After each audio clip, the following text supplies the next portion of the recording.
আপনারা শিরোনামেই শুনছিলেন, ভারতের কোনো পণ্য ব্যবহার করে না বিএনপি, এমন দাবি করেছেন দলটির নেতারা। তাদের অভিযোগ, বর্তমান সরকারকে ক্ষমতায় টিকিয়ে রাখতে কাজ করছে ভারত। বিএনপির ৮০% নেতাকর্মী সরকারের দমন নিপীড়নের শিকার বলেও অভিযোগ নেতাদের। ওয়ালটন এয়ার কন্ডিশনার এক্সচেঞ্জ অফারে স্প্লিট এসিতে ২৩,০০০ টাকা পর্যন্ত নিশ্চিত ছাড়।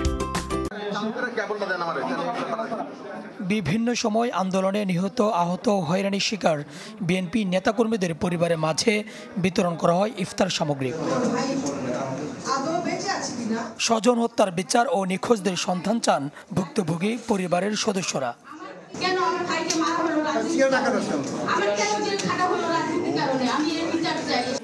এ সময় ভারতের কড়া সমালোচনা করেন বিএনপি নেতারা। বলেন, আওয়ামী লীগকে ক্ষমতায় টিকিয়ে রাখতে কাজ করছে ভারত। বিএনপি ভারতের কোনো পণ্য ব্যবহার করে না বলেও মন্তব্য করেন তারা। এটা তো শুধু আজকে নতুন না, স্বাধীনতার পর থেকেই এদেশের বামপন্থীরা সবচেয়ে বেশি তাদের থিসিস, তাদের মূল্যায়নে ভারতকে একটি আগ্রাসী সম্প্রসারণবাদী শক্তি হিসেবে মূল্যায়ন করেছে।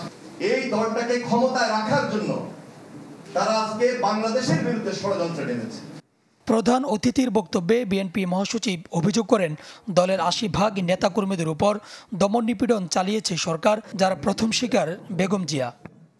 বিএনপির প্রায় আমার ধারণা যে ৮০% সদস্য কর্মকর্তা তারা এই দমন নীতি নির্যাতনের শিকার হয়েছে। এটা একটা ফ্যাসিস্ট সরকার। দমন নির্যাতন ছেলের হাতিয়ার, এটা না করে তারা টিকে থাকতে পারবে না। প্রথম শিকার হচ্ছেন দেশনেত্রী বেগম খালেদা জিয়া। বিরোধী দল দমনে সরকার নির্বাচনকে হাতিয়ার হিসেবে বানিয়েছেন বলেও মন্তব্য করেন বিএনপি মহাসচিব। শুভ দিন আমাদের আসবেই, বিচার হবেই। সুলতান মাহমুদ আরিফ, চ্যানেল 24, ঢাকা।